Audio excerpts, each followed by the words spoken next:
Hello friend, welcome to study wise channel. आज मैं लाई हूँ वनडे टेस्ट सीरीज का पार्ट थर्ड। पार्ट फर्स्ट और सेकंड मेरे स्टडी वाइज चैनल पे पड़ा हुआ है, आप आके देख सकते हैं और उसका लाभ उठा सकते हैं। रिवीजन करते रहिए फ्रेंड। वैसे भी हमें कोरोना की वजह से टाइम मिल चुका है, अच्छा खासा टाइम मिला है, तो हम इस टाइम का भरपूर उपयोग करें। तो इस तरह रिवीजन करते रहेंगे तो हमें एग्ज़ाम में जाके किसी भी तरह के डाउट नहीं रहेंगे, किसी भी तरह की कन्फ्यूजन नहीं रहेगी। तो जो भी हम अगर आंसर देते हैं क्वेश्चन का आंसर, तो हम सटीक आंसर देंगे। अगर हमें आएगा तो किसी तरह की कन्फ्यूजन में हम उस आंसर को नहीं देंगे। तो रिवीजन का यही एक फ़ायदा है। तो चलिए फ्रेंड्स, शुरू करते हैं। शुरू करने से पहले मेरे वीडियो को लाइक ज़रूर कर दिया करिए, ताकि मैं मोटिवेट होती रहूं और आपके लिए अच्छी वीडियो लाऊं, इससे भी अच्छी वीडियो लाऊं और आपकी तैयारी रिवीजन अच्छी होती रहे। तो और मेरे चैनल को सब्सक्राइब भी कर दीजिएगा, ताकि मैं किसी इस तरह की वीडियो को अपलोड करूं तो आपके पास नोटिफिकेशन पहुंच जाए और आप इसका लाभ उठा सकें। तो चलिए फ्रेंड्स, शुरू करते हैं, देखते हैं क्वेश्चनों को। तो पहला क्वेश्चन है, महाविस्फोट सिद्धांत का संबंध किससे है? तो अभी जैसे हमेशा की तरह कॉपी लेके बैठ जाइए और आंसर अपनी कॉपी में लिखिए। देखिए आप कितने क्वेश्चन इसमें से सही करते हैं। तो इसका आंसर है ब्रह्मांड की उत्पत्ति से। तो कुछ इम्पॉर्टेंट चीज़ें यहाँ पे और जान लीजिए, जो परीक्षा की दृष्टि से इम्पॉर्टेंट है, आते रहते हैं। तो यहाँ पे है कि महाविस्फोट सिद्धांत जिसने दिया था वो है जॉर्ज लेमंतर। इन्होंने जॉर्ज लेमंतर ने महाविस्फोट सिद्धांत, बिग बैंग सिद्धांत भी इसे कहते हैं, तो इन्होंने दिया था। तो ये एग्ज़ाम में अक्सर पूछे जाते हैं कि महाविस्फोट सिद्धांत ने किसने दिया, किसने प्रतिपादित किया? तो इन्होंने ही दिया था। आज से लगभग 13 अरब वर्ष पहले एक सिमटे हुए पिंड के विस्फोट से ब्रह्मांड बना है, ऐसा इन्होंने कहा था। तो चलिए ये याद रखिएगा कि जॉर्ज लेमंतर ने दिया था। चलिए नेक्स्ट क्वेश्चन देखते हैं। नेक्स्ट है, प्रथम परखनली शिशु का नाम क्या था? तो इसका आंसर है लुइस ब्राउन। तो लुइस ब्राउन, इनका जन्म 1978 में हुआ था। और जो परख नली तकनीक का आविष्कार किया था, उनका नाम है रॉबर्ट एडवर्ड। तो इन्हें भी याद रखिएगा कि रॉबर्ट एडवर्ड थे जो इन परख नली तकनीक का खोज किया था इन्होंने, और इन्हें 2010 में इसके लिए चिकित्सा का नोबेल पुरस्कार भी मिला था। तो इस सब चीज़ें जो बीच बीच में इम्पोर्टेंट मैं बता रही हूँ, उसे याद रखिएगा। वीडियो देखते रहेंगे 2-4 बार, हफ्ते में 10 दिन में, 15 दिन में मेरी वीडियो को 2-4 बार ऐसे देख लिया करिए, तो आपको ये सब क्वेश्चन याद हो जाएंगे। ये सब क्वेश्चनों के लिए आपको बुक खोलने की आवश्यकता नहीं पड़ेगी। तो चलिए फ्रेंड, नेक्स्ट क्वेश्चन देखते हैं। नेक्स्ट है, त्रिपिटक ग्रंथ का संबंध किस धर्म से है? तो वेरी इंपॉर्टेंट क्वेश्चन। इसका आंसर है बौद्ध धर्म। तो बौद्ध धर्म जो त्रिपिटक है इसमें, तो इसमें 3 पिटक हैं। पहला है सूत पिटक, दूसरा है विनय पिटक बोलते हैं, और तीसरा है अभिधम। तो ये याद रखिएगा कि तीनों पिटक के नाम हैं। तो अभिधम पिटक, जो सूत पिटक है, उसमें भगवान बुद्ध के उपदेश दिए हुए हैं, और इसमें विनय पिटक में भिक्षुओं के लिए नैतिक नियम दिए गए हैं, और अभिधम में बौद्ध दर्शन दिए गए हैं अभिधम में। तो ये याद रखिएगा। चलिए नेक्स्ट क्वेश्चन देखते हैं। नेक्स्ट है, विजयनगर किस नदी के तट पर था? वेरी इजी क्वेश्चन है। तो इसका आंसर है तुंगभद्रा। तो ये जान लेते हैं कि ये जो विजयनगर था वो दक्षिण भारत का एक साम्राज्य था, और इसकी स्थापना हरिहर बुक्का नाम के 2 भाइयों ने की थी। हरिहर बुक्का नाम के।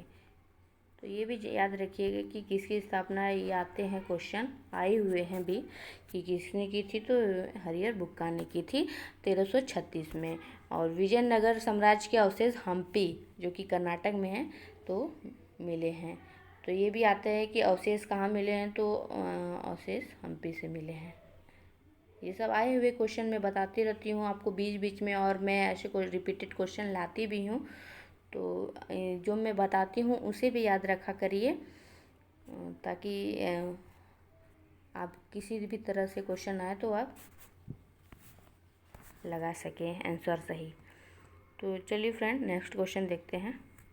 नेक्स्ट है, आंध्र प्रदेश का भाषा के आधार पर निर्माण कब हुआ? वेरी इंपॉर्टेंट क्वेश्चन, अक्सर करके ये क्वेश्चन आते रहते हैं।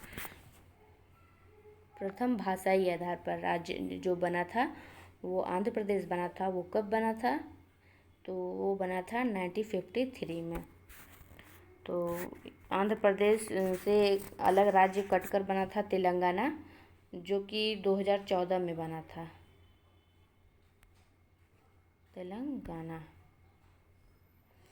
तो 2014 में बना था, पर अभी तो जम्मू कश्मीर केंद्र शासित प्रदेश राज्य बन गया है, तो हमारे जो है कि 28 राज्य हो गए हैं। चलिए नेक्स्ट क्वेश्चन देखते हैं। नेक्स्ट है कि भारतीय संविधान में नीति निर्देशक तत्व को शामिल करने का क्या आधार था? देखिए फ्रेंड, मैं कितने अच्छे अच्छे क्वेश्चन लाई हूँ। आप लोगों को आते भी होंगे, क्वेश्चन पढ़ के लगता होगा कि इतने अच्छे अच्छे क्वेश्चन हैं, और ये रिपीटेड भी हैं। ऐसे क्वेश्चन गलत भी करके हम चले आते हैं अक्सर करके। तो इसका आंसर है कल्याणकारी राज्य की स्थापना। तो नीति निर्देशक तत्व जो है कि वो संविधान के भाग 4 में है, और 36 से 51 अनुच्छेद में है। और एक चीज़ और जान लीजिए, महत्वपूर्ण बहुत है, कि 44वें अनुच्छेद में समान नागरिक संहिता दिया हुआ है। तो ये मैंने इम्पोर्टेंट चीज़ बताई है कि आता है ऐसे क्वेश्चन, समान नागरिक संहिता किसमें है? तो समान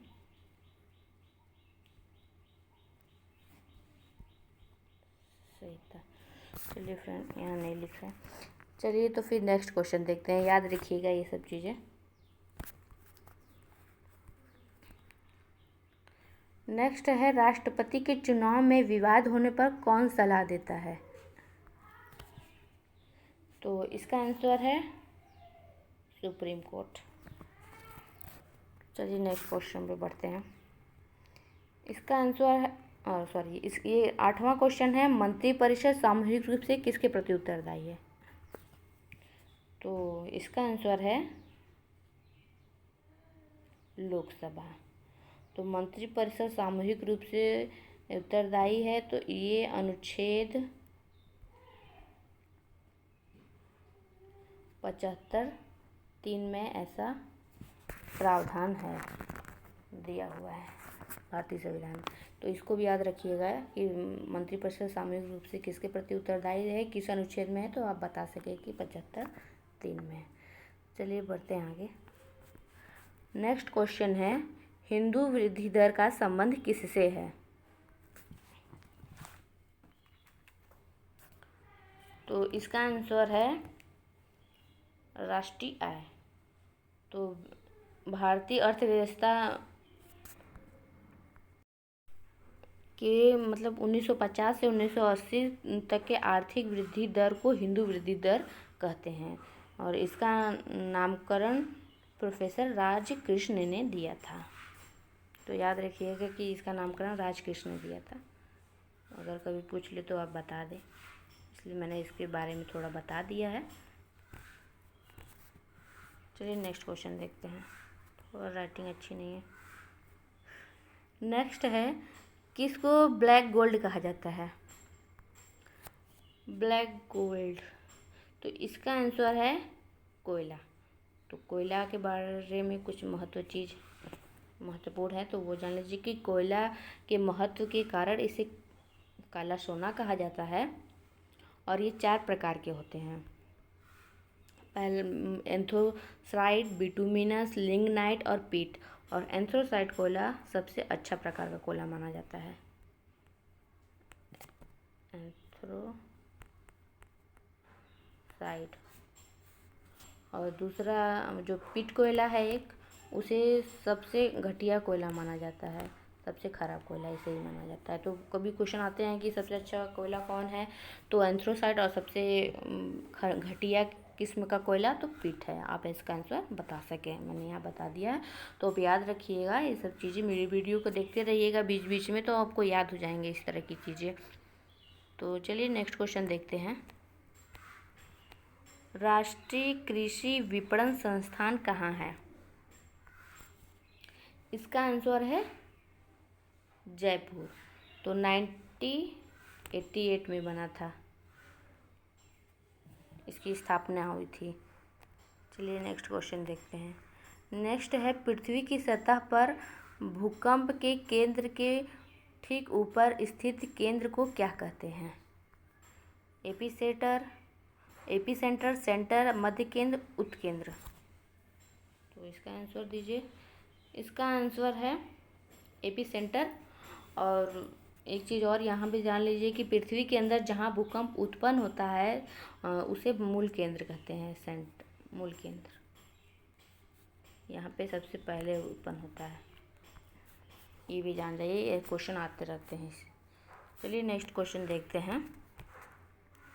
नेक्स्ट है, मोना लोआ ज्वालामुखी कहाँ स्थित है? ये किम रहेगा। मोना लोआ ज्वालामुखी कहाँ स्थित है? तो इसका आंसर है अमेरिका में पड़ता है ये, हवाई द्वीप ये अमेरिका में पड़ता है, यूएस में। और ये एक सक्रिय ज्वालामुखी है मोना लोआ। तो ऐसा अगर कभी क्वेश्चन आए कि सक्रिय जो मोना लोआ किस तरह का ज्वालामुखी है, तो आप ये भी बता सके, इसलिए मैंने यहाँ बता दिया है। तो ये एक सक्रिय ज्वालामुखी है, ये भी याद रखिएगा। चलिए नेक्स्ट क्वेश्चन बढ़ते हैं आगे। ये है कि किसके कारण, यहाँ पे टाइपिंग में थोड़ी सी मिस्टेक हो गई है, टाइपिंग नहीं हो पाई है, यहाँ पे हो गया है, किसके कारण शरीर में रक्त नहीं जमता? यहाँ पे ये रहेगा, किसके कारण शरीर में रक्त नहीं जमता। तो इसका आंसर है हिपैरिन। चलिए नेक्स्ट क्वेश्चन देखते हैं। नेक्स्ट है ये 15वां, ये मेरा लास्ट क्वेश्चन है। तो इसका देखिए क्वेश्चन क्या है कि देश के नए मुख्य सूचना आयुक्त किसे बनाया गया है? ये करंट से है, तो ये आप लोगों को पता होना चाहिए।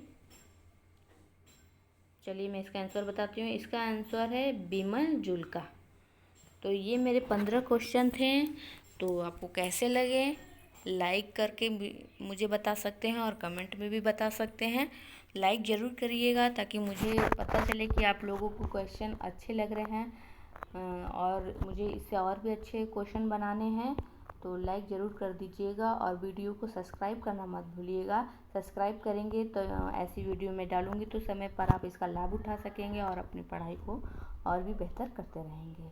तो वीडियो देखने के लिए धन्यवाद। मिलते हैं नेक्स्ट वीडियो में।